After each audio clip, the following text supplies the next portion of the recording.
I said mindset on top notch, hair like a rasta. She said she hate me but still call me papa. This game ain't easy, need her for rasta. That boy be sick, but no need for doctor, yeah.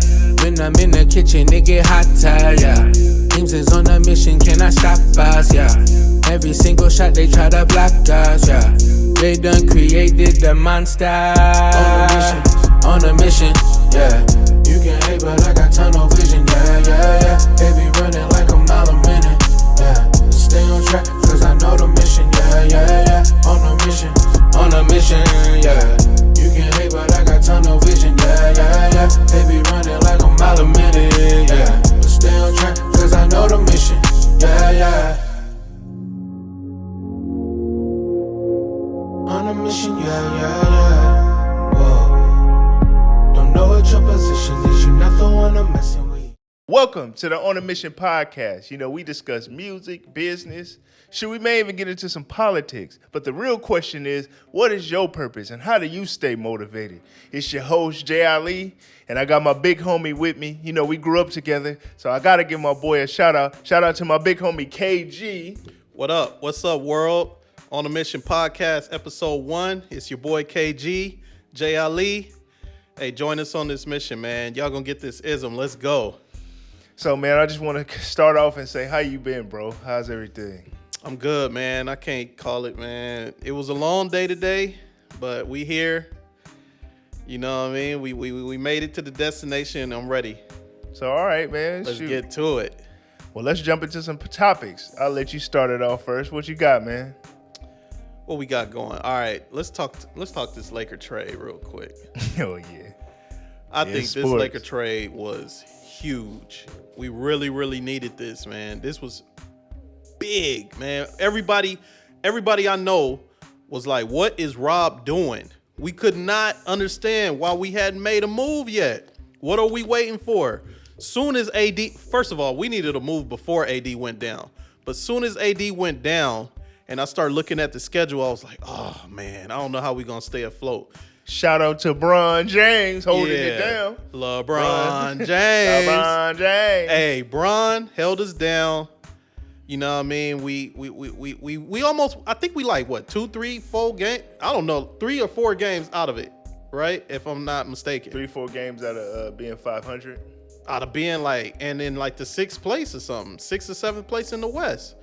So Bron held us down, but that's no excuse to not make a move though. So we were still wondering like, what's going on? When we gonna make a move? And out of nowhere. The reason, and we all know this, but the reason they can't make that move is because of that Westbrook contract that they have. That's a hard thing to move. That's what, $47 million? Yeah. And I really, the way he been playing, because shout out to Westbrook, he been balling, even though he been trash for a while, but nah, he been balling. He been holding us down since AD went down and he started coming off the bench. So shout out Westbrook for that. But I'm kind of like, all right, we could keep him. Maybe we could win with him. I mean, I like that he's coming off the bench and everything, and I love him because he's a dog, bro. He got the dog mentality. That's what I love about Westbrook. He's a dog. He gonna give you what you need. He gonna give you his all. He gonna go hard. He only know one way to go is hard. So he gonna go hard. It's just you got to take the 5, 6 turnovers with it though. Like for every 2 or 3 good things he do, he gonna do something bad. So we have a saying. Sometimes he be playing trash. Westbrook been super trash for like 2 years now. But nah, he been holding us down, and you know, we almost in the playoffs, and now we got Rui Hachimura. I hope I said that right. Rui Hachimura. I seen a post the other day, and it was all of the old Wizards from Westbrook, Hachimura, who else was it? Thomas Bryant, and your boy Damian Jones was all. We definitely got to deal with the Wizards because we've been swapping players with them for a minute now. But you know, they hooked us up. It was a present, definitely from them because we got them for a ham sandwich. We didn't lose nothing. All we lost was what? Kendrick Nunn and a couple of 3 to be exact, 3 second-round picks. So speaking of ham sandwich, what is Darvin Ham doing? Darvin Ham is trash. Hey, Darvin Ham got to get out the way, man. That's another thing we gonna say on this podcast a lot, man. People got to get out the way, y'all. It's a lot of people in the way. Got to get out the way. But in all seriousness, man, it comes a time where you got to get out the way. Kobe had, rest in peace, Kobe had to get out the way. He went out hard, though. Kobe, 60-point game. Last game is fire. That was hard. Yeah. Right. I love Kobe, man. Kobe the GOAT. But Darvin Ham, what I like about him is they play hard for him. You could tell that everybody play hard for him. Everybody playing for each other. It's just he don't have no strategy, bro. Like, this nigga don't be using no timeouts. Well, I think because he's a new coach and he's a player. So. Nah. And no excuses, man. This the Lakers, bro. Like, we trying to win now. We trying to win a chip. When we get in the playoffs, he can't be getting out-coached like that. You got to have some type of strategy. Yeah, I get it, man. But speaking... Since we on the basketball topic, we grew up hooping. And for me, I grew up playing with y'all. Y'all were older. And they said to get better, you always had to play up. So I played up, like a lot with y'all. And, we went to Culver City High and, some things transpired. Jay Ali was trash. Nah, Jay Ali was nice, though, man. I had my Jordan fadeaway. Hey, he played just like Jordan, for real. He had the Jordan fade down. See, y'all don't understand, man. I be telling people I used to hoop. I wanted to always be a two-way player. I wanted to play defense, and I wanted to be able to, score when I needed to. But that was my game. But anyway, let's move on to the next topic. What I want to talk about is all these shootings that's been happening, man. What's going on? I can't call it, man, because it's coming from an Asian community, and you rarely ever see that. Like, both those mass shootings was Asian dudes, right? It was one today I heard about. I didn't even hear about the one today. There's one in the Bay Area. I didn't get all the details, but I heard about it today. I know about Monterey Park, and then I know about Half Moon Bay. And America is out of control, man. It feel like it's a shootout. It's a mass shooting every day. And look, I'm gonna start by saying this. Yeah. I'm all for people being able to bear arms. I'm a firearm owner myself. I own quite a few guns. But ain't no reason on earth for somebody to have an AR-15, even though I want one. I want that. Come on, man. That's my favorite gun. I'm accurate with that AR. It's true, man. Like, that's just a war machine. It's a killing machine. It should not be in society. That's my opinion. But since it's legal, I do want one. But I'm just saying, man, like. Well, it depends on the motive. You have, like ourselves. I have a few firearms myself. But it just depends on what you're trying to do. Like me, I like the craftsman. I mean, being the craft of like shooting guns, learning how handguns work and all these things. But you have people that's just crazy, man. Well, that's the problem. They make guns so accessible in America that I don't know how we're gonna get the guns out of the hands of the crazy people. We all know that we being monitored 24/7. They know everything about us. They got all kind of technology that we don't even know about. They watching our every move, everything you do, how much time you spend on your phone, how much time you spend on the video game, your PlayStation 5, what you ring up in the grocery store, all that. It's some real Big Brother thing going on. Yeah, so if they know everything you do, they should know when somebody about to snap. For some reason, they not stopping it though, because it's so crazy how loose these gun laws is. Where like it's so easy to get a gun, and if somebody crazy do something stupid, they don't take your gun rights away that quick. You know what I mean? Like, they try to uphold that Second Amendment and all that shit, but really, it's kind of, you know what I mean? Well, look, let's talk about that.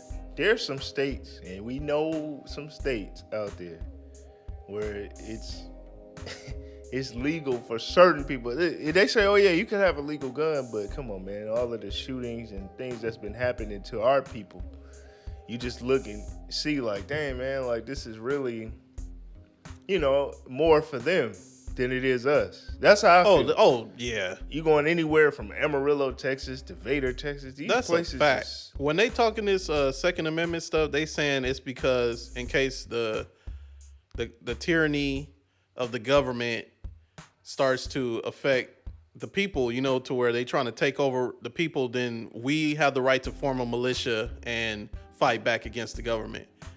I'm going to just say this, and this is a term that we going to use a lot on here. It's not for niggas.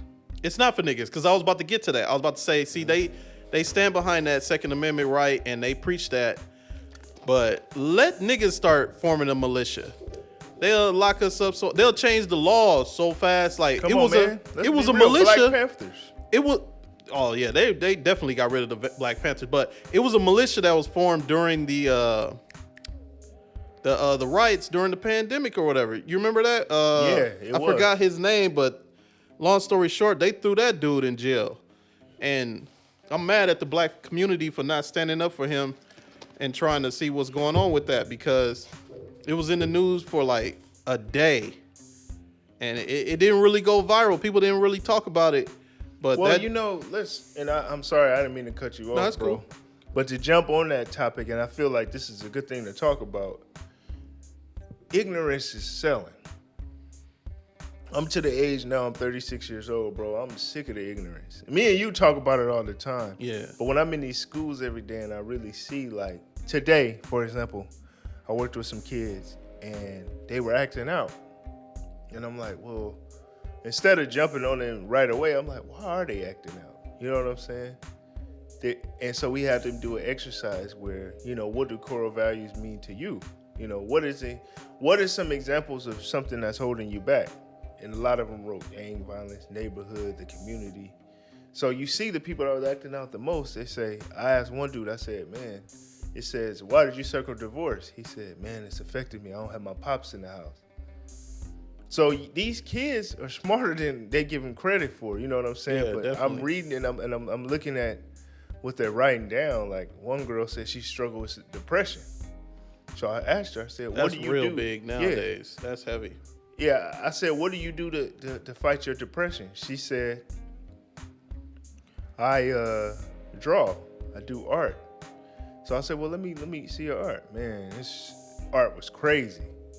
And I said, you got to channel that, through the art and, bullying. Don't just stand up for yourself. It's basically what I told her. Like, you can be whatever you want to be in this world. You're going to have doubters, Everybody is like, I look at like cats that are millionaires. We know a lot of niggas that's corny millionaires. Just because you have money, that doesn't mean you have the soul and the power to, Malcolm X wasn't a millionaire, but he impacted so much people. Money can't uncorn you. Yeah. That's a fact. I believe it, and I always say this, money just exposes who you really are. If you a giving and loving person, you get money, you're going to give more. Yep. But if you a selfish nigga when you broke, you're going to be selfish. That's just the way you are, Yep. That's true. That's so true. But the topic is ignorance, and where can we begin, man? Like, black people are targeted in so many ways. It's so many reasons for why these kids are ignorant today. You know what I'm saying? And I don't want to like I'm coming down on the new generation. No, you're not. But as we got to be the OGs. Yeah, that's definitely one reason, a lack of guidance from the OGs. You know what I mean? Like, we could say that like the OGs dropped the ball, because a lot of these people walking around, man, they need guidance, they need help, man. But that's one thing. Another thing is the music that they listening to. For sure. I believe that's systematically done on purpose, because when hip hop first started, hip hop was about positivity. Hip hop was about education. If you listen to KRS-One, BDP, Rakim, Slick Rick, all of them, they used to be preaching positivity. And if they did say something negative, it was like they would give you the moral of the story is don't do this or whatever. That's what I was going to hit. It was more storytelling back then. And, and I feel like, let's break that down. Record labels nowadays, they want what sells. And for some reason, ignorance is bliss. Ignorance sells, so they going for only ignorant artists. There's a lot of positive artists that got skill, that got talent, that they should go hard. But for some reason, record labels bypass them, sign the trash, and that's what they keep pumping. And you know, sometimes the people don't even want the trash, but if you hear it so much, it starts to get catchy to you. It's just like I feel like it's a mind control thing. It definitely is. You hear a song, boom, boom, boom, boom, boom, man, this shit is trash. But they keep playing boom, boom, boom, boom. Everywhere you go, you get next thing you know, it's in your head. Yup. And you know, the reason they push that, and I feel like a lot of these rappers that are, you know, dying and going through, you know, certain things like that, I feel like they're pushing that is because they can make money. Who the money gonna go to? They beat them out their money already with these trash ass 360 deals. They beat them out of their money, and they don't really have a legacy after that to hold on to it. It happens, bro. You can look at the list. It's always like 50, 60 rappers a year on this list. And they all have come out hot. Not all of them, but you know what I'm saying? The majority of that ignorant music is from guys that don't even live that life. Don't even know about that life. Record labels don't even hone like your skills no more. They don't build artists no more. They only sign people that already got a following. So the moral of the story is we don't need record labels no more. Record labels got to get out the way. record labels got to get out the way. Because they wait till you get your numbers up. It's all analytics. You got to have your Facebook followers up, your Instagram followers up, your Twitter, all that, your YouTube plays, whatever. Once your numbers is up, that's when they come to you. Back in the day, they used to build you from scratch. They used to pick somebody that they thought had talent but might have lacked in certain areas, and then they would help you with that. And then next thing you know, that's how stars were made. Nowadays, it don't matter if you good or not. If you got the numbers. See, greed is a big thing. Yeah, man, it's bad. So that is one thing that's hurting these children today is listening to trash, lack of guidance and mentorship. And then you got it's a word called the Gollum effect, if I'm not mistaken. But that's when the Gollum effect is when if somebody puts low expectations on you, you subconsciously perform to their expectations. It's like, and I feel like that's how society treats black people. Society looks down on black people. They expect us to fail. They expect us to do wrong. And so we internalize that energy, and then it affects us to where, you know, we kind of like, we live up to their stereotype. So that's a real thing. If you look it up, it's called the Gollum effect. The Gollum effect. You said the Gollum effect? Yeah. And so we've been attacked in so many ways. We can do a whole podcast on that. You know what I'm saying? We just gave you 3 ways right there. But you know, the prison pipeline, they locked up a lot of fathers, broke up black families. So there's single mothers raising children. And then single mothers, they got to put food on the table. They got to keep the lights on, so they going to work. So the TV is raising kids. Man, there was a doc. I think you probably seen it. It was in Chicago where they were taking the fathers out of the projects where the women couldn't get like the welfare and stuff if the father was in the home. So they had to remove the fathers. And, you know, Lupe Fiasco is my favorite rapper. He had a line. Shout out Lupe. Yeah, shout out Lupe. He had a line where he said, "Niggas in the hood, now you took our dads." Like basically, like they fathers couldn't stay in the house, or the mothers wouldn't get it. So it was all systematic of how that happened. That's another thing that I think happened as far as why Chicago is going crazy. I think the gangs in Chicago used to have structure. They used to have like rules and an oath and a hierarchy. And like the chiefs, they took all the chiefs, put them in jail, and now all the kids, they don't have no guidance, and they just no big homies. They gang banging with no purpose, and that's why it's out of control right now. But I think all that it's not. It's systematically done, man. That cannot possibly be like it just happened by happenstance. You know what I mean? But see, that's why I like to say sheeple. Shout out to Toby. What's his last name? I can never say it. Oh, in weak way or something. Yeah, he's real dope. These sheep who move like clones. It's real because, man, the sheep, like, people, get led for to example, the slaughter. Shout out Lil Wayne. But Lil Wayne said back in the day, he the greatest rapper alive. You had niggas walking around saying that. Well, why? I mean, he said it. Nobody challenged it. So I just look at it, man, like... That's funny, because it's true. Right. Because he said it, niggas started agreeing with it. I personally think Wayne had a run when he was doing all the mixtapes where, yeah, it was impressive, but he's not close to the best rapper alive. I want to see y'all in the comments. Let me know what's up, if you feel me or not, but I disagree with that strongly. I don't even know who the greatest rapper alive is. Some would say Jay-Z, some would say Nas, some would say Biggie, some would say Tupac. I don't know. A lot of people, some would say Eminem. A lot of people had a good run, but I definitely say it's not Wayne. Can we talk about this? You know, on this podcast, we want to be straight up. We want to be straight up. We gonna be straight up. I love Tupac. I love Pac too. I love Pac. But to me, I felt like Tupac was two different artists. He was Tupac Shakur and he was Tupac. And what I mean by that is Tupac Shakur was Brenda's Got a Baby, Rose Growing from the Concrete. Tupac was All Eyes on Me, Death Row. Uh-huh.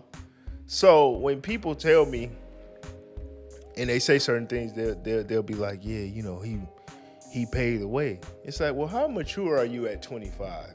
Exactly. Your frontal lobe ain't even developed yet all the way. You know what I'm saying? So everything in this world that they push is hype. Now, mind you, it's not hype because the nigga was talented. Tupac was really talented. His work ethic was crazy. And then could finish songs and say, hey, just put them out. We're not knocking the talent, but it's just all the sensationalism that goes around it, the person. Muhammad Ali was a great boxer. He showed that time and time again because he put the work in. Floyd Mayweather put the work in. Michael Jordan, LeBron James, Kobe Bryant, Tiger Woods. These people put the work in. But it can't just stop about just the work. Michael Jackson put in the work. But it always has to be some kind of sensationalism to kind of tear us down or something. Well, Tupac was known, all the great things he did.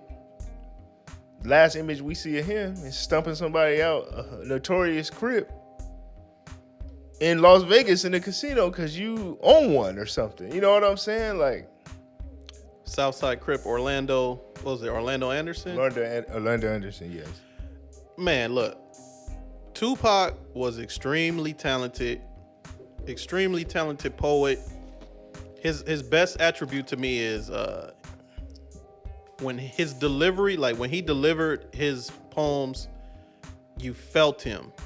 I wouldn't label him the best lyricist in the world or nothing like that, but no, I put Biggie over him in terms of lyricist. I give Biggie lyrics and flow. But here's the thing. But Tupac is realism. Yeah, that's what I said. Tupac Shakur was realism. He was super real. Now, his talent on the big screen and on the mic was heightened by the controversy. The controversy is what made Tupac as huge as he was. Yeah. Him being shot a few times, him always in the courtroom, the rape allegations, him going to jail, just spitting at the camera, always talking shit, beef with Biggie, It was the controversy that blew him up like that, but his talent was super amazing. Oh, he was talented. And I just feel like he just, like a saying, he went with the wrong crowd, if that makes sense. He was still a kid. He was still a kid, and he felt loyalty. He felt like he had to be loyal to those guys. Those guys is the ones that got him out of jail, got his back, and, you know what I'm saying, launched the second half of his career. So, you know, Tupac seemed like such a real person to where If he ride with you, he riding with you to the death. And I think when he stomped out Orlando Anderson, he was showing them that I'm with y'all. I'm riding with y'all. Look, I'm the first to hop out on it. You know what I'm saying? Because he was. I get it. Yeah, I understand that. But that's the kid in him. He still wasn't fully a developed man yet. You know what I mean? We were watching him grow. He was still a kid. So he made a mistake. You know, he wasn't really supposed to jump out there like that. He had people that was there for him that could have handled that. But he wanted to let them know that he was just as down for them as they was down for him. And then it apparently ended up costing him his life. So I don't know, but well, what's up with? Let's move over to Biggie. Well, what's up with? People don't understand when you call on certain spirits, it's real. Ready to die, life after death. Why are you doing this? You know what I'm saying? Like, why do they once feel again like another kid, another kid that don't know no better? But he definitely spoke that into existence, and I believe in that. Me I believe too. in the power I believe in it of 100%. words. Yeah, the power of words. If you tell yourself, "Hey, I'm gonna film a podcast, so I'm gonna do this, I'm gonna do that," it happens if you stick to it. Yeah. But if you always put in the power of words and saying, "Yeah, my life is terrible, I'm about to be out of here," you're gonna see that. Yeah. DJ Quick had it where he said, "If you talk about death, you talking to spirits." That was on Rhythmalism album. On You a Gangsta? No, I'm not. He talked about It's it. so true, man. But see, these dudes they're still kids. They don't know what they really doing. And to keep it a buck, they not really educated like that. Like they come from poverty. They come from the slum. They came from nothing. Like they had to struggle and fight for everything they got. So that's all they really know is survival instincts. They don't really know like the power of words and, you know, like how you can manifest stuff or, you know what I'm saying? They don't understand what they really doing. They just living their life. They trying to the best they can to make money and give the people what they want to hear, which is the story of the ghetto. So that's the mind state of somebody from the ghetto is, I see death around the corner, or, you know what I mean? Yeah, that's true. That's true. Like, it's always constantly on your mind, and that's how come they able to be strong and powerful and survive in those type of environments, because they always on point. They always thinking about it, even though it's like it is thinking negative. You always thinking negative, but you always, you know, leery of who's around you and worried about like who's hating on you or who's watching you, because niggas is constantly trying to get what you got. It's like crabs in a bucket when you in the hood. So it's just they don't understand what they saying, what type of energy they putting out into the world, because they don't have the education yet. They still kids. So we gotta get that. That's something that we have to change, is put that education back. They did something where they took music out to schools. Why was that? Music can help you focus, express your emotions. I feel like music is 50% of life.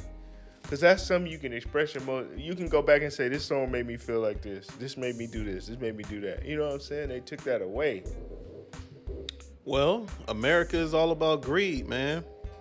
America is a disgusting piece of shit place. I'm sorry, I have to say it, man. It's like everybody trying to get over on everybody. Everybody is trying to take what you got. And right now, I think that it's just never enough for some people. The powers that be, that make everything happen and that have all the money, it's never enough. They want more and more and more. So they're going to take from the school districts because it's not important to them. As long as we know enough to work at that. Yeah. Brett Favre, right.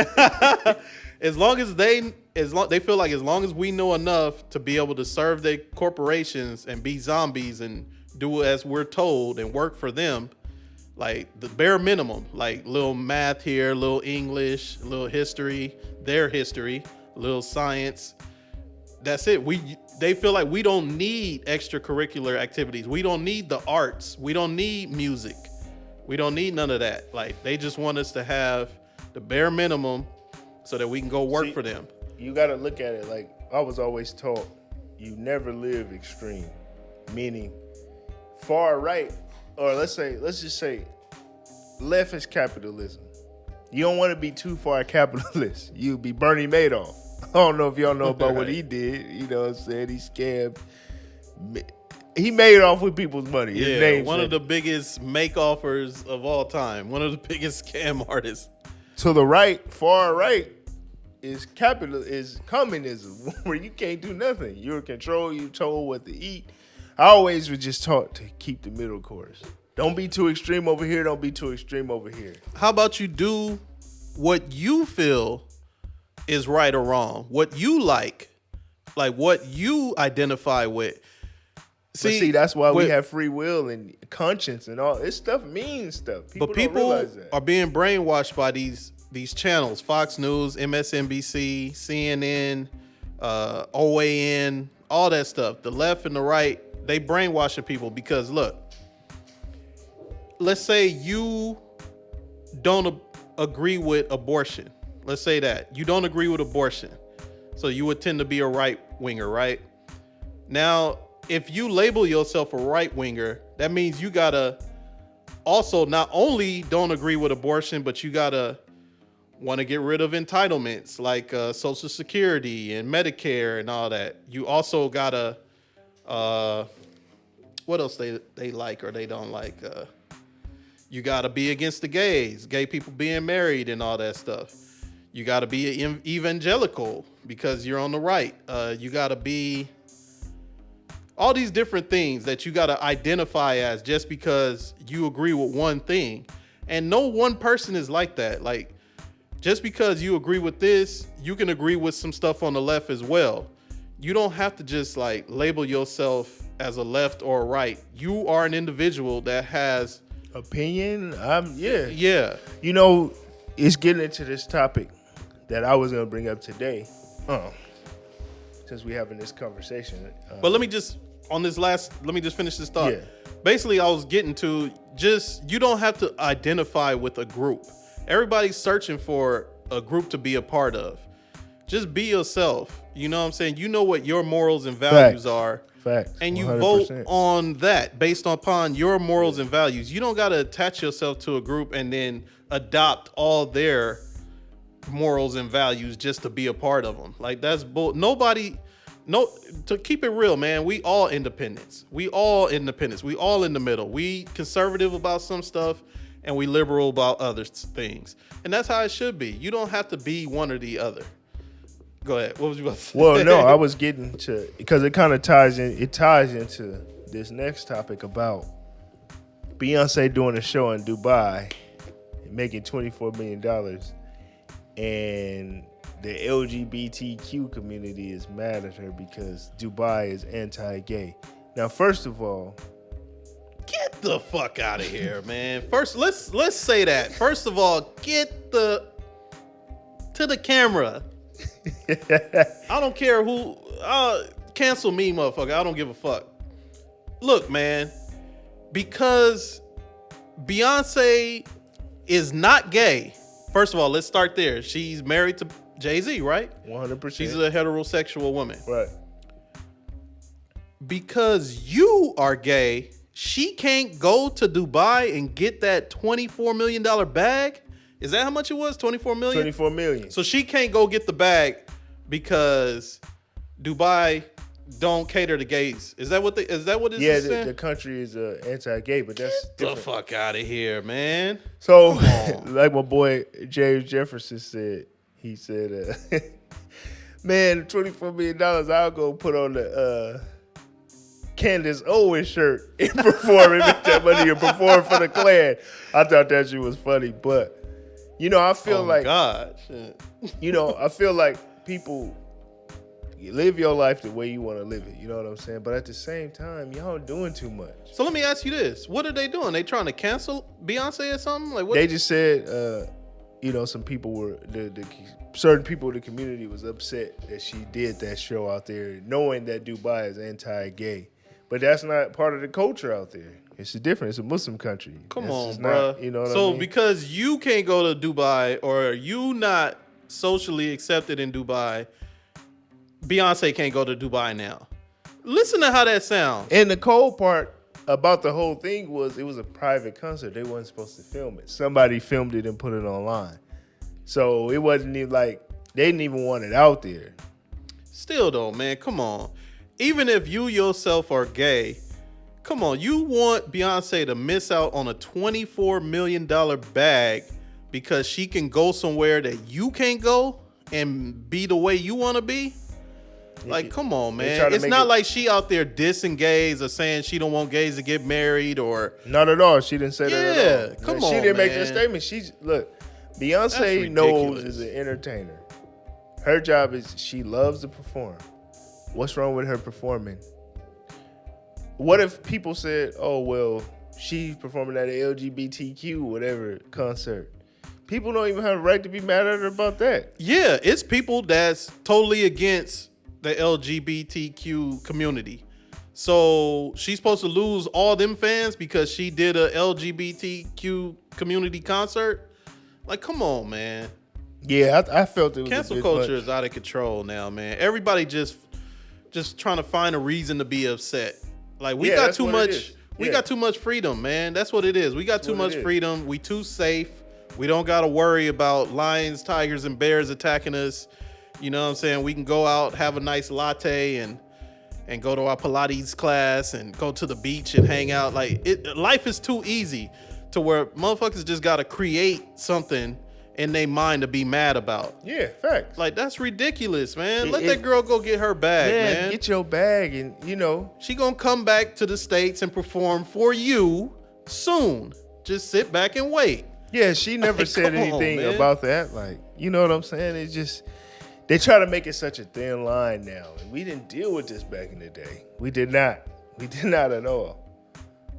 But, you know. I'm about to say something controversial, but... Well, back in the day, they used to be in the closet. It wasn't so out there now. You know what I'm saying? Like, we have given them... All right, let me not say that. I was about to say we've given them the rights that they've asked for, and now it feels like they got too much rights because their voice is too loud. It's like you can't even joke on them no more. Everybody could get these jokes.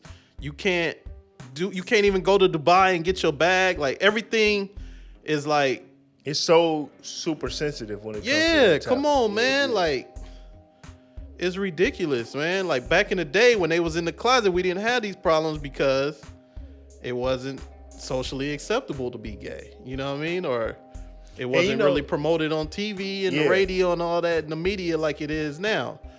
And and just to be clear, we're not knocking what people are doing. Like, if you live your life, that's the way you live your life 100%. But at the same time, it's like, why do it has to like pigeonhole everybody else to like, and why is it so super sensitive? That's crazy that they mad at her for going to get a bag in Dubai. Really? Really?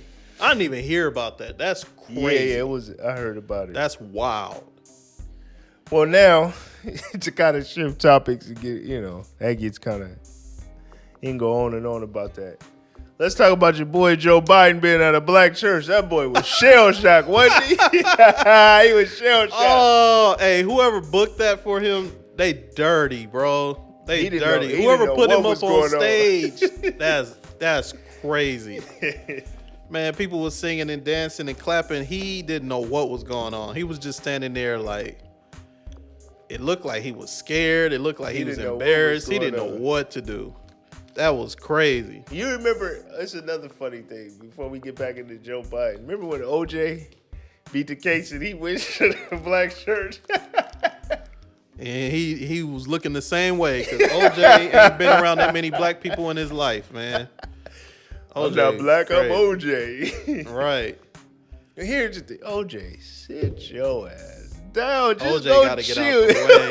OJ gotta get up. OJ Say it gotta again. get out the way for sure. OJ gotta get out the way. OJ gotta get out the way. Hey, OJ is so crazy. OJ get on social media and be literally like posting about everything, all the new, like the latest topics, the latest and greatest in sports and entertainment. OJ be on there commenting like he ain't really just murdered them people, man. I want to see y'all in the comments about that. Do y'all think OJ murdered them people? I don't think he did. What? I don't think OJ did. Look, here's the thing. Wait, time out. Are you trying to just be controversial for the podcast? No, I'm being straight up. No, look. I'm being straight up. I don't think OJ, listen to the details of the case. I think he know who did it, but I don't think he did it. I think that nigga did it. And shout out to Vlad TV. Vlad is, speaking of, he's interviewing Kato Caitlin right now. That was the dude that used to live in the guest house. That heard the knock. Yeah. Well, he was telling the story of how they went to go get some food from McDonald's before the murder happened. And then that, like, he was trying to go in to OJ's house and sit in the kitchen and eat with him. But OJ kind of looked like he kind of waved him off. Like, nah. Like, he didn't want him to eat with him, right? Fast forward, the murder happened. Kato went to sleep, everything. After the murder had happened, they had like a gathering at the house, and like OJ was trying to explain. He overheard OJ explaining to people that, you know, after they had got something to eat, they came in and they ate together in the kitchen. And Kato knows that it's a lie. He's just using him as an alibi because, you know what I'm saying, Kato went home and ate at home by himself.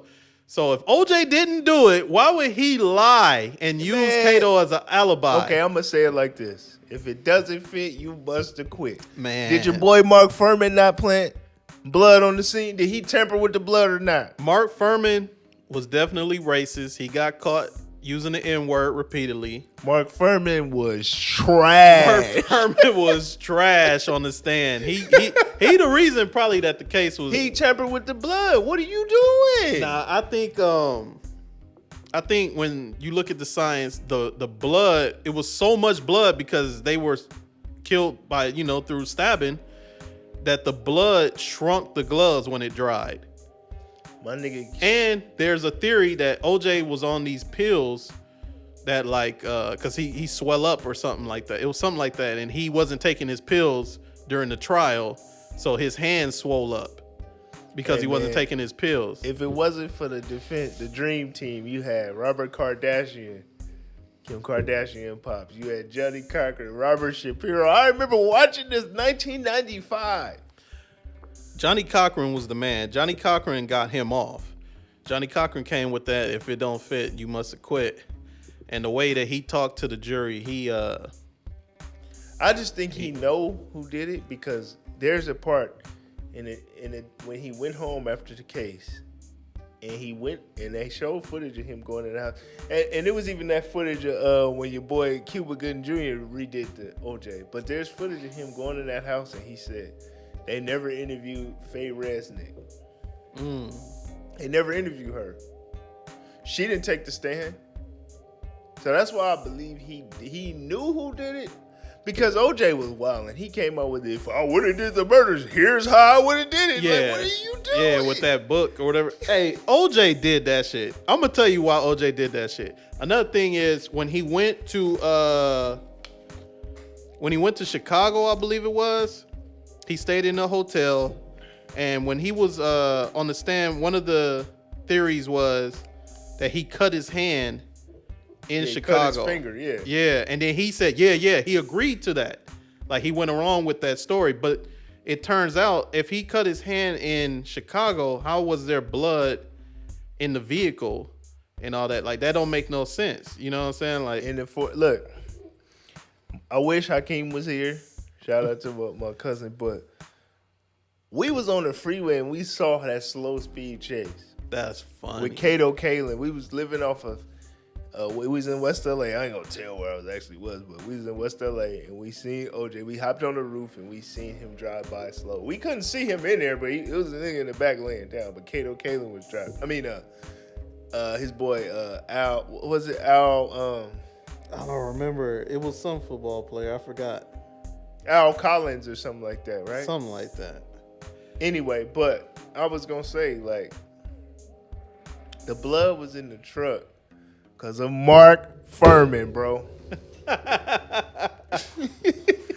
I want to hear y'all in the comments, man. Please talk about this topic in the comments, and You know I remember where I was though. I remember I was at home watching the finals. I think it was the Knicks and Houston. It was the Knicks and Rockets. So that day Yeah. was a big day. It was a documentary about it on Netflix. June 17th, 1995. It was the NBA Finals going on. You remember that? It was day. OJ. That's crazy. It was OJ going on. The high speed. It AC. was a lot. Is it AC Collins? AC something. Yeah. AC, yeah. I gotta look his name up. You know what? I'll do that. But it was a bunch of things going on. That's the day that the world. It was a gang of stuff. It was the Knicks and the Rockets. Rockets won that ship. It was OJ. I think it was like game 4 or game 5 of that series. I can't remember, but I remember watching that documentary. OJ, I think Tiger Woods was doing something. You know what? I'm actually look that up right now. I remember it vividly because I remember changing the channel from the game to the chase, like whenever the game went on commercial, and just seeing them like going through different neighborhoods that I know about. Then when they hit the 405, I was like, oh shit! I thought he was going to like Mexico or something, trying to escape. But that's crazy, man. It was a 30 for 30, and it's right here. I'm gonna show y'all. It was events occurring that day.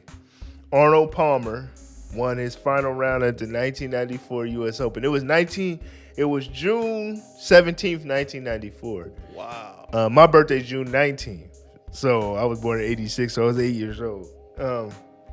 So this is what everything that happened that day.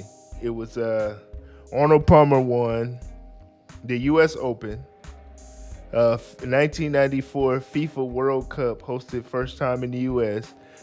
With Oprah Winfrey and Bill Clinton presenting. The New York Rangers celebrating their win in the 1994 Stanley Cup that day. Game 5 of the 1994 NBA Finals of the Knicks and the Rockets. Ken Griffey Jr. tying Babe Ruth's record for the most home runs, 30, before June 30th, the 65th game of the 1994 MLB season. That's everything that went on at that same time. That's a crazy OJ, day in history. Yeah, OJ. Sound like a big sports day. Yeah, it was a big sports day. It was. But it was convenient because OJ Simpson, he was nice. OJ was nice when he was on the Bills and what? No, he played for the Juice. He was on the Bills. The Bills and who else? I don't remember because I was super young when OJ was getting it, but I just remember OJ being an actor and being in those Naked Gun movies, the Hertz and stuff commercials. Like that. Yeah, I remember all that. I don't really too much remember his career. I just always knew that he was super good, but all I know is OJ be wildin', man. OJ be joking about the murder, writing books about the murder. Like, he out here acting like he didn't even just beat that murder case. It's crazy. It was AC Cowlings that drove him. Right. Look, OJ, okay, let's be one real since we on the OJ topic. OJ Simpson. Let's take it back to when that nigga was in Vegas and he went to Palace Station to go get the memorabilia back. Oh, that was revenge. You know he won that case, right? He got all the stuff back. Yeah. He got his stuff back. But they was like, oh, what's the minimum time you can do for a murder? They had him sit down. He had to serve that time. They gave him 9 years, right? Was it like 9 years? I don't know. He got the memorabilia. I just know it was dirty. I know it was revenge. Yeah, that's what it was. Somebody stole his shit. He went to get it back. And then they gonna charge him with, I guess, because he had a gun. What was it? They charged like robbery or some armed robbery, like as if he robbed the people that robbed him. Yeah. But I don't know what it was, but all I know is that was revenge. That was. But payback. you gotta be smarter than that, bro. Like, you gonna go there, but you don't go there. OJ got a temper. That's why I think that nigga did it, because when you watch the Vlad TV interviews with Kato Caitlin, they talk about the big fights that him and Nicole had and how crazy. Yeah, they got it on they have it on OJ tape. had a super temper. He did. They got it on tape of him going off on her one of the I things. strongly believe he did that shit, and I think he was not alone. I think him and a friend, or him and his son. Well, they were saying it was mafia did style, like not mafia style, but professional style killings. The way he killed 2 people like that, I think it was more than one person there. They say it was his son. Yeah, I heard that theory too. Because he had the knife, he was a chef. But you know what, man? We ain't gonna spend no much time on OJ, man. If y'all want to talk about it, if y'all want to learn about it and do your research, get in them comments. Plenty stuff on OJ online. But let's move on, Carl. What we got next? What we got, man? What we talking about? What happened in the world of sports and entertainment? Yeah, what we got? Hip hop, religion, politics. What we got? Let me see. I got some bullet points. Oh, let's talk about J. Cole. Shout out J. Cole. Let's talk about J. Cole real quick. Now, if I could do a song, produce for anybody, I want Lupe Fiasco, Kendrick Lamar, J. Cole, and give me my boy Ab Soul. Ooh, that's a fire combination. Man, what a lineup. That's amazing. Give me J. Cole, Lupe Fiasco, Kendrick Lamar, and my boy Ab Soul. That might be a song that changed the world. That song would be great because the bar and the penmanship would be fire. But let's get into my boy J. Cole. Okay, here's the story with J. Cole. This is what he said. Don't quote me on this, y'all. Some of the stuff that we talk about and say might be inaccurate because we going off from what we seen, heard, our opinion or whatever. So feel free to correct us in the comments. But I heard the story of this is J. Cole went on YouTube and searched J. Cole beat. And he found a song from a producer that's unknown, that's just trying to get his music out there, trying to get his stuff heard, somebody that's unknown. And he took that beat, recorded an amazing song. I believe the song is called Procrastination, or it's about procrastinating. Made that song. Then he hit up the producer, sent him the completed song and say, here, bro, post this on your page so that he could get all the shine. And I found that to be amazing, man. I think that's Remember how we had that conversation about how people get money and it shows who they really are? Yeah. J. Cole goes to the airport and carries his own bags. Like, he's a talented artist and he's gonna speak the real. And him doing that, man, is the love that we need to just keep spreading from the top to the bottom. That's that's great, bro. Like, what he did for that producer is amazing, man, because he said, here, bro, you post this and let him get all the shine. That dude just wanted to be heard, man. He just made a beat that he thought J. Cole would sound good on. And that's how you have to do it sometimes. And he did that. And, man, shout out to that. Do you know the producer's name? I do not. So please look it up. Look up the story. Look up the producer. And give that man some love, because that's pretty dope. Because, we all out here struggling. We make music. I make music. J. Ali is amazing. He makes beautiful, incredible, unbelievable music. And we just all out here trying to get our art out to the world and be heard. And for him to do that for somebody that was unknown and let him get all the praise and shine for that amazing. By the way, I did hear the song and the song was amazing.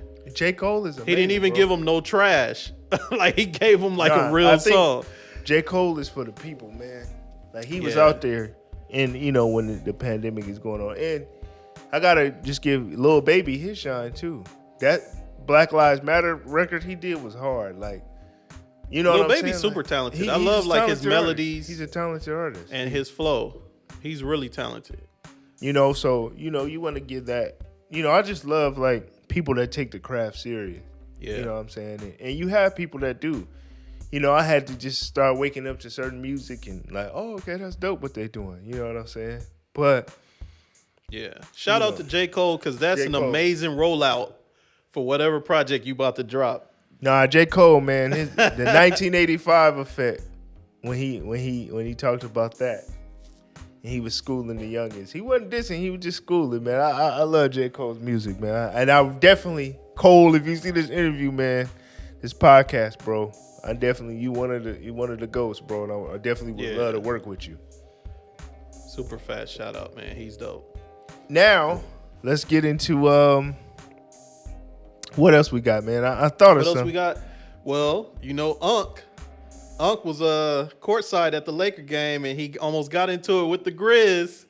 Shannon Sharp. Let me say this, man. I saw Shannon Sharp apologize, and it was needed, but I love Dylan Brooks. He a dog, bro. John Moran is a dog, but there's a line that you can't cross. That's the Gen Z team. That is the young boy squad, the Grizzlies.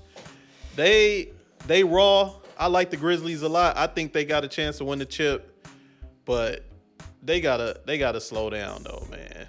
They be talking to Klay Thompson like he ain't a 4-time champ. Man, I think the Grizzlies and Phoenix Suns talk the most shit in the NBA for somebody that ain't done nothing yet. Can I say this, man? And I don't mean no offense, man. Chris Paul gotta get out the way. Oh, you don't think he still got a little something left? I think he does, but it's like, why is he always hurt? He played dirty a lot too. What he did, shout out to Alvarado, because that nigga's nice.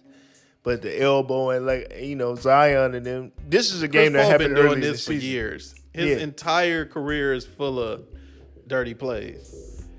But he a dog, man. He out there trying to win by any means necessary. Devin Booker, man, you nice, bro. They was calling you Lil Kobe. I don't want to hear nothing from Devin Booker until you win something. He talked too much. Him and Miles Bridges talk too much for somebody that don't got no heart. Cameron Payne. Right. Nah, but so back to the Grizzlies, the Gen Z team. Here's the story on that. Shannon Sharp reportedly, allegedly, told Dylan Brooks, "You too small for Bron. You can't guard Bron." Dylan Brooks, in turn, told Shannon Sharp, "Fuck you." Let's start right there, man. Come on, man. You got to respect your elders. Okay, so here it is. I grew up in a time where, you had to be tough, talk. I never would disrespect with people like that. I never had disrespect for people like that. I would be like, yo, jumper, trash, you trash. But I never really went, you a bitch ass nigga, fuck you. I never did that. That's fighting words. No. That's fighting words. Fuck you? Like, really? Because I said you can't guard somebody? There was a cat, bro. It had to be more to that. Yeah. Maybe like on Shannon Sharp's show, he must have criticized the Grizzlies or Dylan Brooks in particular or something. And but it don't matter. Like, you got to take that criticism. Bro, I remember there was a dude in high school that told me I was trash. He was an older cat, right?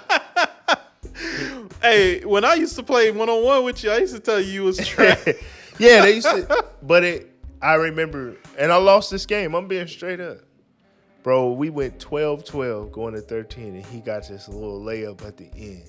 But me being able to bang with this dude who was older than me, it showed him, like, I have heart, and I didn't back down from the challenge. I took it. I took the challenge. That's what it's all about. It's what it's all about. So I said that to say, somebody saying you can't guard. Niggas talk shit all the time on the basketball court. They always say that, like, you can't guard such and such. So that should be your motivation to go get this nigga. Look, if you got enough heart to tell a nigga, fuck you, you got to be the one that walk up. Because after he said that, he was walking away. He didn't want the smoke. And your boy Steven Adams had to try to walk up and take the fade for him. Steven Adams would have got dog walk. Yeah, he would have, for sure. Shannon Sharp, a different type of strong. That's that country boy strength.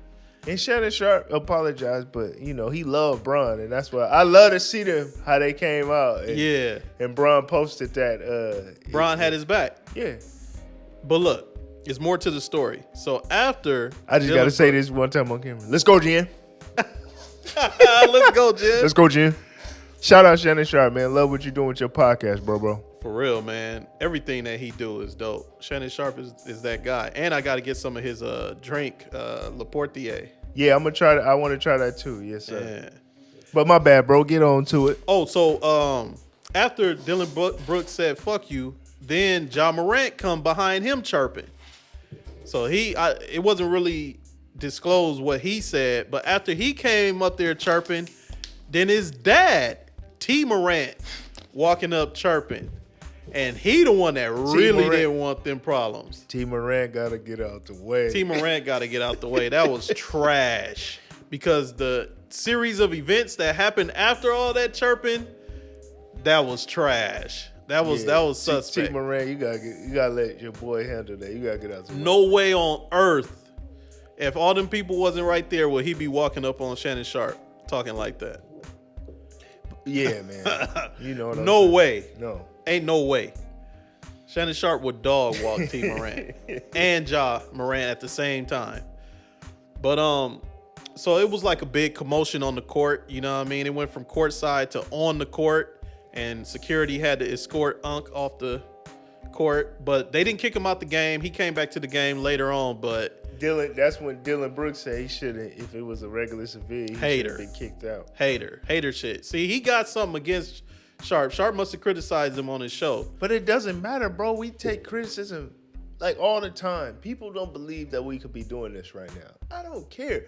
As I got older, I started not caring what people. I can't be nobody else but myself. Exactly. And Dylan Brooks, just focus on the game. Y'all ain't won shit yet. Stop being so disrespectful too, man. That's crazy, because you really didn't want them problems. Unc said, "Come, I bet you won't come right here and say that. I bet you won't." That's what I'm saying. I bet you won't. And that's what I'm gonna say to the camera again. These new niggas gotta really understand, man. Like, come on, bro. Respect. It's really talking to your elders. If somebody criticizes you, if I say, Carl, your jumper trash. Sometimes you gotta just take that, bro. What are you gonna do? You gonna prove that, nigga, my shit's not trash. I don't never let talk like that get me. And I've never, I will say this on camera. The most gangster niggas that I know are the most respectful niggas at the same time. Exactly. I see niggas that bump into you in the store and be like, man, my fault, big homie, da-da-da.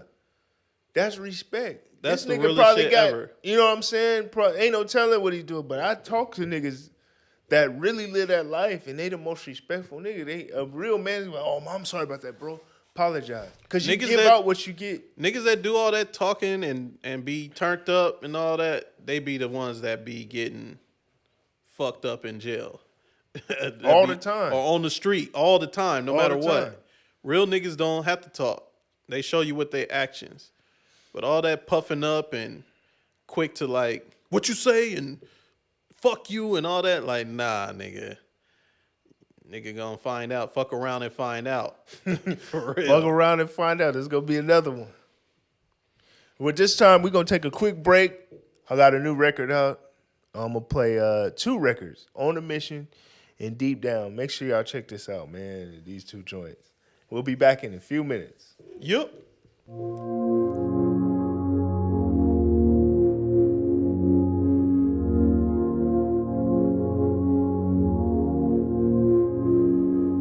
I said mindset on top notch, head like a rasta. She said she hate me, but still call me papa. This game ain't easy, need her for rasta. That boy be sick, but no need for doctor, yeah.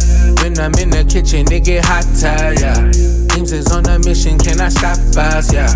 Every single shot they try to block us, yeah. They done created the monster. On a mission, yeah. You can hate, but I got tunnel vision, yeah, yeah, yeah. They be running like a mile a minute, yeah. But stay on track, cause I know the mission, yeah, yeah, yeah. On a mission, yeah. You can hate, but I got tunnel vision, yeah, yeah, yeah. They be running like a mile a minute, yeah. But stay on track, cause I know the mission, yeah, yeah. On a mission, yeah, yeah, yeah. Your position is you not the one I'm messing with. The way you drop down, you gon' need a water, yeah. Feels like I already know, yeah. Don't wipe out, ride me like wave, yeah. If I cannot hang on, that's on me. I got problems, you couldn't top them. Head spinning like ceiling fans. Back, stabbing, that's happened to many, man. Slide out real quiet when I find something amazing. I can only bet on me, that part-time don't pay me. Come to my town if you want to. The sun be shining, but don't make the wrong move. Nah, probably cop a crib and make it go to. Only big business what I'm drawn to. Yes, I do. On a mission, yeah. You can hate, but I got tunnel vision, yeah, yeah, yeah. They be running like a mile a minute, yeah. But stay on track, cause I know the mission, yeah, yeah, yeah. On a mission, yeah. You can hate, but I got tunnel vision, yeah, yeah, yeah. They be running like a mile a minute, yeah. But stay on track, cause I know the mission, yeah, yeah.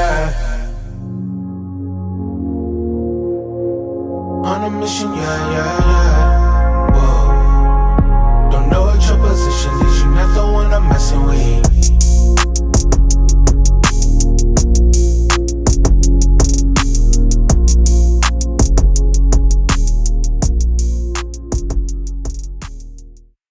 JLE Music.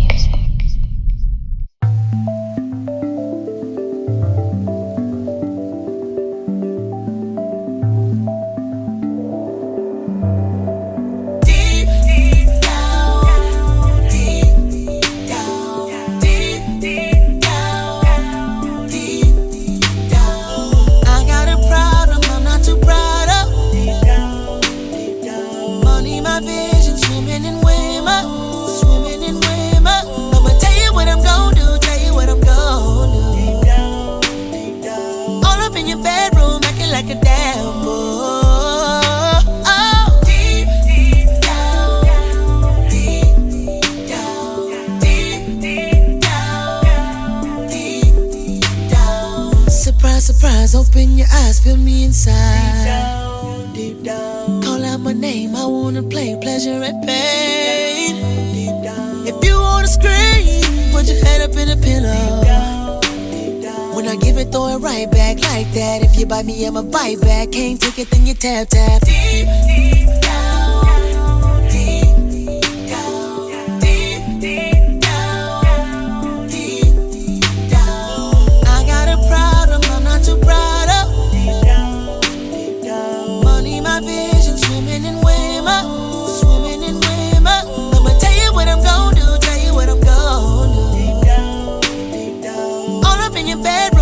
Like a damn boy.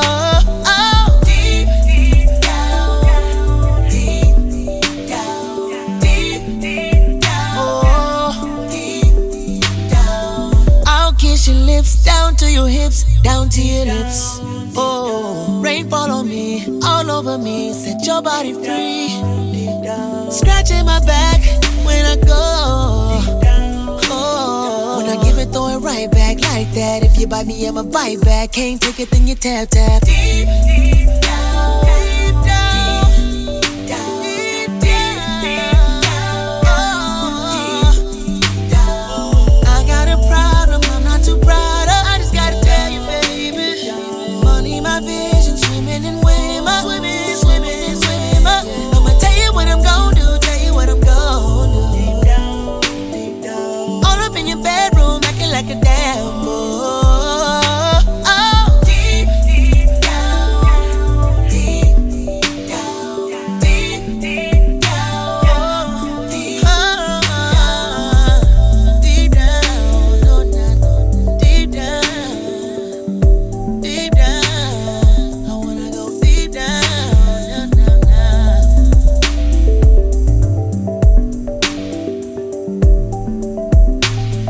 I wanna go deep down, no, nah.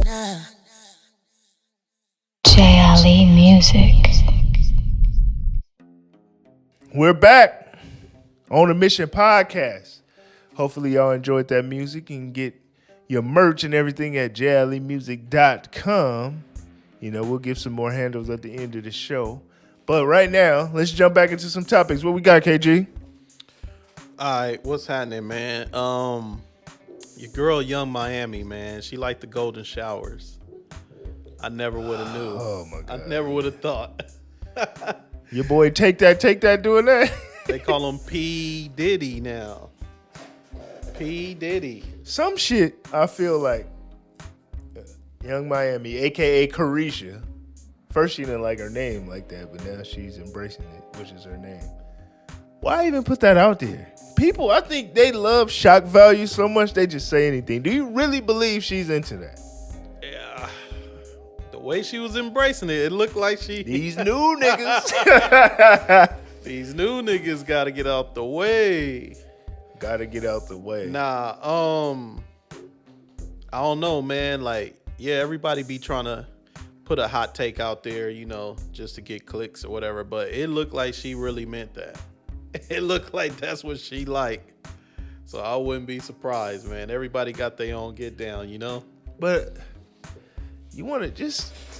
My pops used to always tell me, don't make songs so forthcoming. Nowadays, like, you can kind of write a record about, like, if you listen to Deep Down or, like, Fight Night, certain songs that I've got on my, shout out to my boy Sean Carson, who's a beast, but certain songs I have on my project, you're like, okay, but these new niggas, I'm gonna fuck you, like, come on, bro. They just trying to make a living, man. They trying to sell. This is Are they making a living? That's the question. This is what the label want. The most detailed, egregious, nasty, like, you gotta be super explicit, XXX rated. Like, it's so crazy, man. Like, that's what's taboo. Like, you people are attracted to the crazy shit like that. So I get it, but I mean, I get the fact that the labels are making money with this and people don't see that. This is what they don't see. Man. But I personally, I don't like that shit. I don't like doing it. Well, all the songs and all the songs and the content is the same. No, I mean like peeing on bitches. Like, I don't. No, that's weird. That's weird. That's weird activity. That's weird. Shoot, it's girls going to Dubai for that, getting peed on for like $30K. Coming home with getting peed on for a Louis bag. That's trash. That's trash. The Louis luggage costs $30K. Hey. What's the word? They be getting shitted on for that.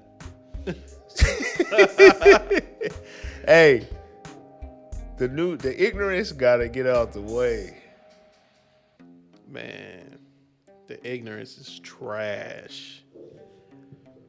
But hey, that's what's selling right now, bro. Hey man, but to sell, we'll get into that in another podcast. We probably gonna have a whole episode about what's selling and what not. You know, to break down $1 million contract in the industry is trash. What these cats is getting. But let's move on to something else, man. I gotta get. Wait, hold up. JLE, a girl ever want you to pee on her before? Absolutely not. What you feel about squirters? Is that pee?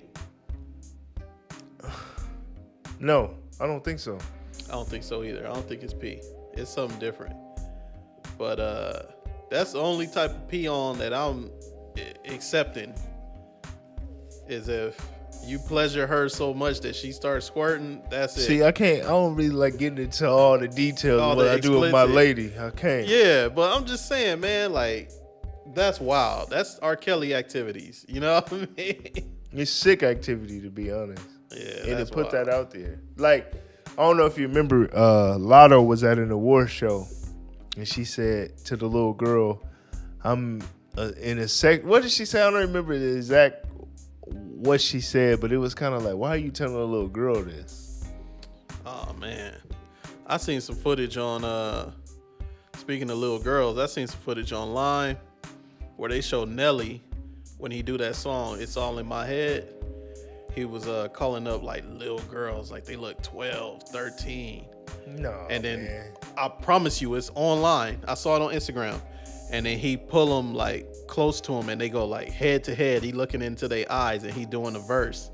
And it was real creepy, like pedophile type shit. Speaking of that, let's talk about your boy R. Kelly for a second. Okay. And I don't mean your boy, but let's just talk about. That's my boy. Hey, cancel R. Kelly all y'all want. I'm still listening to that shit. The nigga was a great artist. That nigga made some hits. But Carl, come on, bro. Think about it. Seems like you ready? Oh, he was telling us the whole time. My nigga got on the 106 in Park. Sorry. He got on 106 in Park with Aaliyah in a Mickey Mouse matching outfit. Married her at 14. But the reason I brought up him is because that nigga named himself the Pied Piper of R&B. He was telling us the whole time. Do you know what a Pied Piper is? That's the dude that lured the kids through song, right? Come on, bro. Are you serious? They put the truth in plain sight.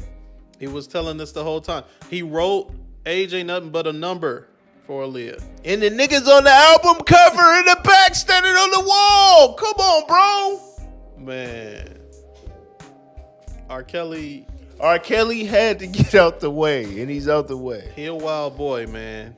He out the way, and he gonna probably be out the way forever. But his music is timeless. You can't front on his.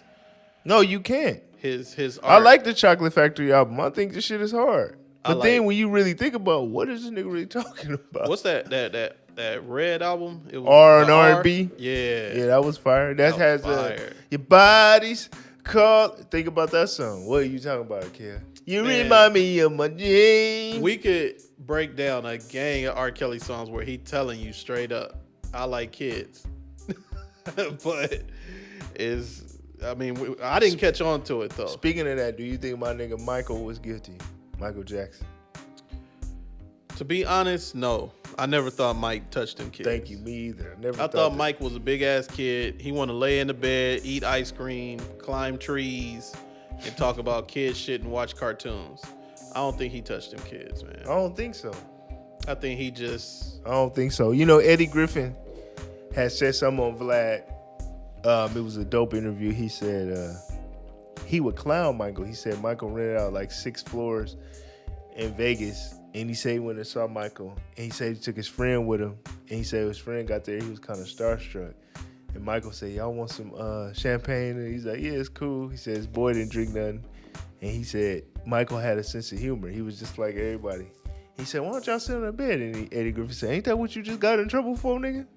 Like, so. Shout out Eddie Griffin. Griffin. He is hilarious. He's a realist, man. I love him to death. Eddie Griffin's dope. But when he said that, he said, you know, the guys who all ended up killing themselves lying about Mike. And he said a bar in there where he said, you know, eventually you can't run from you. You see you every day. That's a bar. It's bars. That's real. You can't. If you lying, it's going to come out. I think Mike was dumb for putting himself in them situations. He should have known better because, but if you're going to blame anybody, you should blame the parents. The parents. That's how I felt about the R. Kelly. Parents was pimping their kids. They was allowing this behavior. Grown man sleeping in the same room with them. He would get the parents they own separate hotel room away from his room where he's with their child. That don't make no sense. No. You know what I'm saying? So if you really thought that there was a possibility that something like that was gonna happen, you should. They had a documentary about this. I don't know if you saw it, Neverland. It was called something. But what, the recent one where the 2 dudes was saying he opened their butts and looking at it and all that? Yeah, that was crazy. So that was wild. Them dudes got to get out the way. Them niggas is trash. He pulled down my underwear, that type of shit. Y'all niggas trash. But why would you wait till the man died to do that too? Here's the thing. Wow. In the documentary, you be like, Michael wouldn't mess with the kids, and then you see, oh, well, he's in the hotel room. The only thing that made me realize was them 2 weirdos that said that stuff. And one of the moms said, yeah, I couldn't wait for Michael to die. I said, this is bullshit. This is bullshit.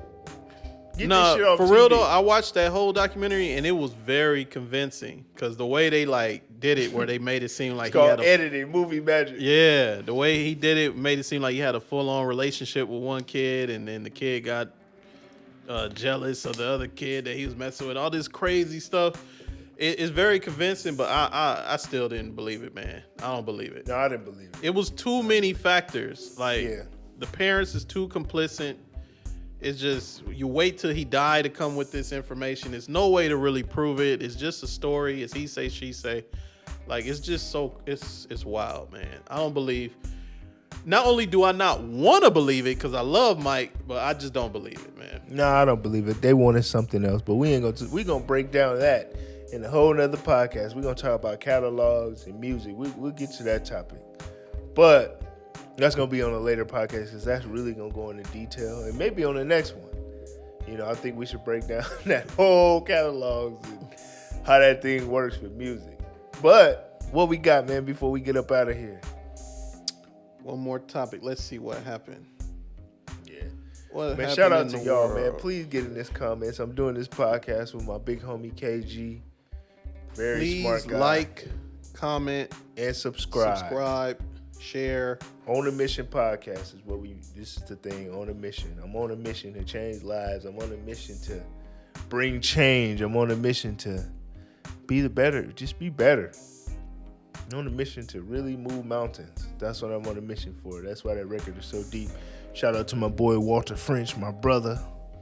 All right, so topic that I had in mind was it ain't even January, it's not even finished yet. It's not February yet. Them gyms is starting to thin out. What happened to all y'all New Year's resolutions? Where y'all at, man? See, the thing with that New Year's resolution, you gotta be about it. Like, everybody loves to do what everybody else is doing. We going back to the sheeple. Y'all get in the gym January 1st, can't last, ain't got a routine, because it takes 14 days for something to become a habit. Yeah, you gotta at least give me January. Fall off in February, my nigga. Like, damn. And shout out to my boy KG. He been going hard on the workouts. I've been trying, man. I've been on it. Got my trainer. Yeah. I've been on it, man. The goal was to run the marathon. I'm about to sign up for it. I ain't racing nobody. I'm just trying to finish it. See, you got me on camera, so I gotta do it now. Oh yeah, he gonna do it for sure. Yeah. He gonna do that. We gonna complete the LA marathon, whether it kills me or not. Nah, you doing it. You gonna do that, man. 100%. You gonna knock that out the park. Nah, but that's just something that I just noticed. I'm like, damn, this New Year's resolution shit is crazy. Like, the gyms was super packed, and then now, last couple times I went, ain't nobody in there, bro. It's like back to the regular faces. And I'm just like, damn. That's how it be. This is wild, man. Like, January ain't even over yet. People, man, when you set a goal, you gotta really, really be about it, man. You gotta be disciplined. You gotta be dedicated. That's how I feel like being in the gym. I feel bad when I don't go. And I was down for a month, hurt. It was bothering me. But now I got back in there. I'm like, why is 225 so heavy? Like, come on, man. I gotta get my strength back. But 225 is heavy for me now, man. I used to do sets of it, but now it's like kind of like my max. Oh, don't worry. Whack. Don't worry. You'll get it That's back. super it's whack. just being back in there. Like, I know I'll get my strength back probably in another week or so. I'm going, actually, after the podcast, later on, I'm going to go to the gym, knock out chest. Let's talk about your injury. What happened? So, I was doing squats. It was a Wednesday, and I heard a pop, but my adrenaline was pumping. I was like, that felt weird. I thought I could stretch it out. Wait, you felt a pop or you heard a pop? I heard a pop. That's crazy. And I'm like this. I said, what's going on? So I thought I continued the workout. I'm like, okay, cool. So finished doing the workout. Went through my whole routine. I was like, I ain't really feeling too well today. So I skipped a couple days. By that Saturday, my knee swelled up like crazy. I'm like, what the heck is this? I go online, me and my girl go online, we do this online doctor thing. He goes, nah, man, you need to go to the doctor and get that drained. But I'm feeling, not only is my knee messed up, but I'm feeling some kind of weird, something else is going on. I'm like, what's going on? What, like fatigue or? Fatigue, like shortness of breath. I was feeling all of these symptoms. So I get to the doctor. They keep me in the hospital for a week. They drain my knee. Wait, you said that quick. You can't just, we can't gloss over the fact that what? Yeah. They kept you in the hospital for a week? For a week. I got in there on a Monday. I got out on a Friday. You know, and they was trying to figure out what infection I had. They ran COVID tests. They couldn't figure it out. But my body was infected. And, you know. Now, during this whole week, how did you feel? I felt like, to be honest, my knee was really in pain, like really bad. But I felt like I caught that virus when I got to the hospital. What, I felt COVID? worse. It wasn't COVID. It was just the flu. COVID ain't nothing but the flu, really. But I felt like when I got there is when I really got sick because I was dealing with the knee and I really couldn't rest. You don't rest in the hospital. As soon as you get ready to relax, here comes somebody. Hey, can I take your blood? Come on, man. You know what I'm saying? So I felt like you're in the whole body, embodied in all these germs and stuff. So I felt like when I got in there, And they told me, like, whatever the infection was, it's good you came in because it could possibly eat at the cartilage of your knee. Like, it was just different things. And they kept running tests. They were like, you're anemic? I'm like, anemic? What are you talking about? Your red blood cell count is low. Like, I just was dealing with it. So it was a blessing in disguise because you didn't even know you was anemic. Yeah, but I'm really not. At that time, I was. You know what I'm okay. saying? So, I was able to sit down and just really refocus and be good. Like, this is wow. You was went wild. from doing squats to being in the hospital for a week. For a week, knee was swelling up, and the knee ended up being like the least of the worries. Yeah, that was gonna heal and do what it had to do, but I was just in there infected, and I believe I caught it in the hospital because hospitals don't follow. You're in the hospital in the emergency room. You got somebody coughing next to you. They keep you in there so long. I got to there at midnight. I didn't get seen until like 5 a.m. That's in pain, crazy. just sitting in pain. Not only in pain, but shortness of breath. Yeah, it was like how do I describe it? Like I had a rib injury before, and I would just short breath. Yeah. You know what I'm saying? So, but I was able to heal and just get everything. So what was back. the diagnosis? Just flu. They couldn't really figure out what it was. But what did they say happened with your knee? What was that? My pop? knee was a tear in the kneecap. So you Same tore kind of your injury, kneecap. the same kind of injury Kyrie Irving had when he went to the finals. I had that plus being infected with this virus. So it wasn't the knee that infected you. Yeah, the knee was just one thing. Truly believe that I got infected when I got to that hospital. Now, what's this? It was a virus that was going around that wasn't COVID. It was called like RVP or RSVP. I don't know. RSVP. VSOP, something. Very special. Y'all could correct me in the comments, but it was something else going on besides COVID.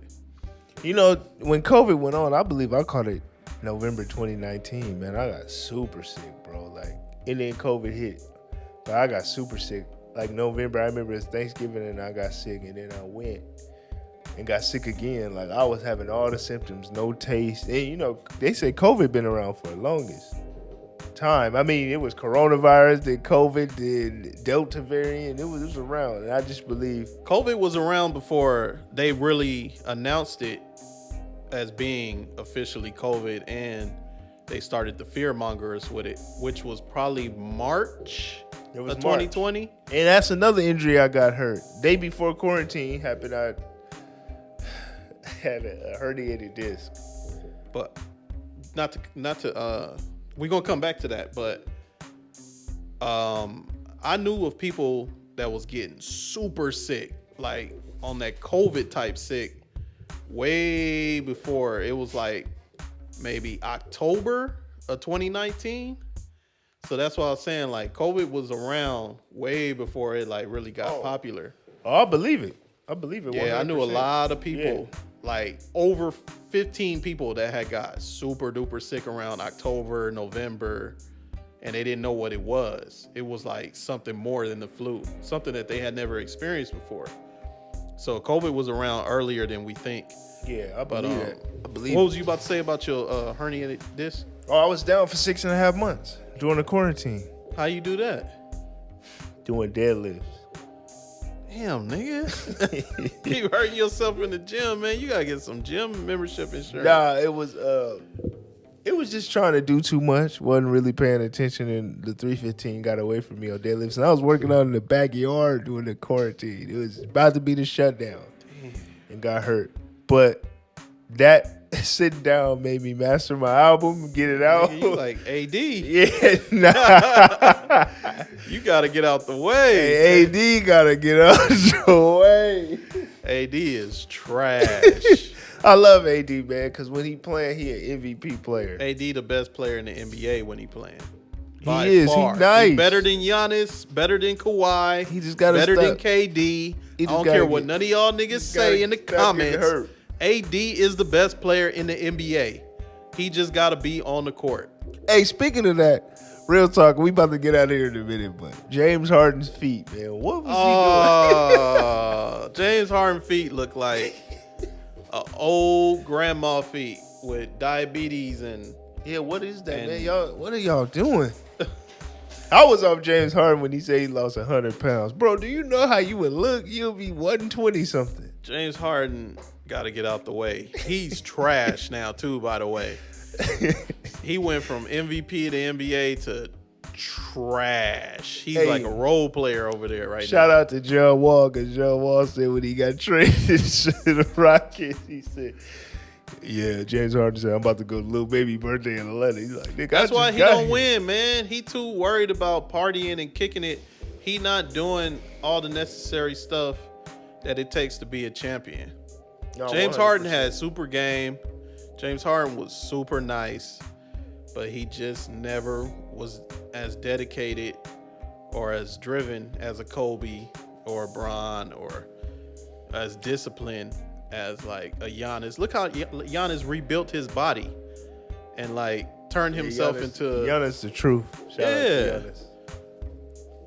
James Harden is trash, and that nigga feet look like he homeless or something.